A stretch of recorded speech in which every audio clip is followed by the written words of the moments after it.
خطبہ حجۃ الوداع کا سب سے بنیادی اور انقلابی پیغام انسانی جان اور مال کی حفاظت تھا، جس کے ذریعے نبی کریم صلی اللہ علیہ وسلم نے ایک پرامن سماج کی بنیاد رکھی تھی۔ انہوں نے عرب کے اس ماحول میں جہاں ذرا ذرا سی بات پر تلواریں کھنچ جاتی تھیں اور نسلوں تک خون خرابہ چلتا تھا، صاف لفظوں میں اعلان کیا تھا کہ آج سے دور جہالت کی تمام آپسی رنجشیں اور خون کے بدلے خون لینے کی رسمیں پوری طرح ختم کی جاتی ہیں۔ انہوں نے انسانی زندگی کو اتنا مقدس بتایا کہ اس کا تقابل کعبے کی حرمت سے کر دیا، تاکہ کوئی بھی کسی بے گناہ پر ہاتھ اٹھانے کی ہمت نہ کر سکے۔ خود قرآن پاک کی سورہ مائدہ کی آیت نمبر 32 میں یہ صاف اور اٹل پیغام ہے کہ جس نے کسی ایک انسان کی جان بچائی اس نے پوری انسانیت کو بچا لیا، اور جس نے کسی ایک انسان کا قتل کیا تو اس نے پوری انسانیت کا قتل کر دیا۔ لیکن آج جب ہم اپنے سماج کی زمینی حقیقت کو دیکھتے ہیں تو روح کانپ جاتی ہے، کیونکہ جب ہم نبی کے اس سب سے بڑے پیغام سے بہت دور جا چکے ہیں۔ آج ہمارے معاشرے میں برداشت اور صبر کا مادہ اس قدر ختم ہو چکا ہے کہ لوگ چھوٹی چھوٹی اور معمولی باتوں کو لے کر ایک دوسرے کی جان لینے پر آمادہ ہو جاتے ہیں۔ زمین کے ایک چھوٹے سے ٹکڑے کے لیے، پیسوں کی معمولی لین دین کے لیے بھائی بھائی کا خون بہا دیتا ہے۔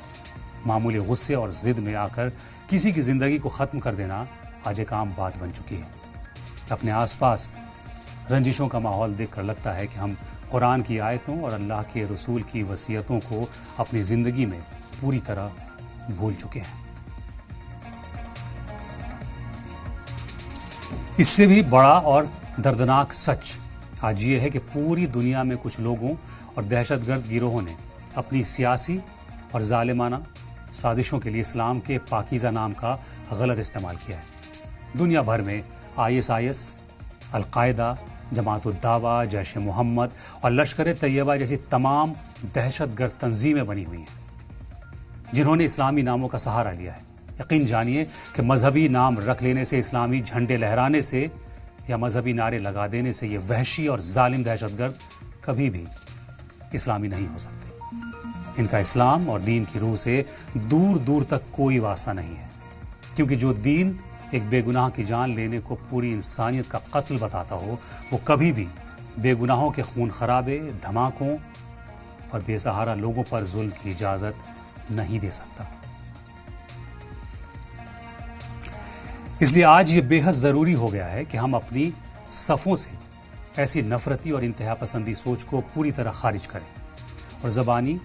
دعووں سے آگے بڑھ کر پیغمبر اعظم کے اصل کردار کو دنیا کے سامنے لائیں۔ ہمیں اپنے گھروں اور سماج میں بچوں کو یہ سکھانا ہوگا کہ اسلام کا مطلب صرف عبادت کرنا نہیں ہے، بلکہ ہر انسان کی جان مال اور عزت کا احترام کرنا بھی دین کا اہم حصہ ہے۔ جب تک ہم اپنے اندر صبر،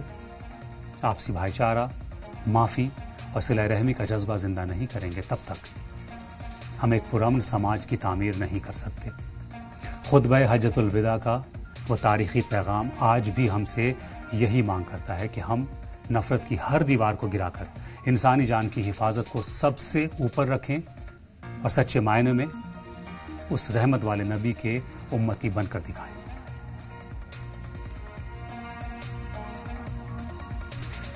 تو آج 2026 کے اس موڑ پر کھڑے ہو کر ہمیں خود سے ایک سنجیدہ سوال کرنا ہوگا۔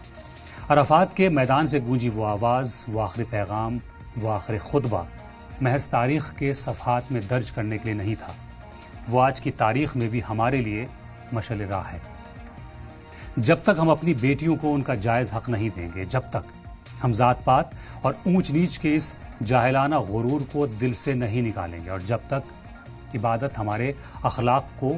پاکیزہ نہیں بنائے گی، تب تک ہم سچے امتی کہلانے کے حقدار نہیں بن سکتے۔ یہ دنیا سے باہر نکل کر اس آخری پیغام کو اپنی عملی زندگی کا منشور بنائیے، کیونکہ دنیا بدلنے کی شروعات ہمیشہ اپنے گھر سے ہی ہوتی ہے، خود سے ہوتی ہے۔ تو شروعات ابھی سے کیجیے۔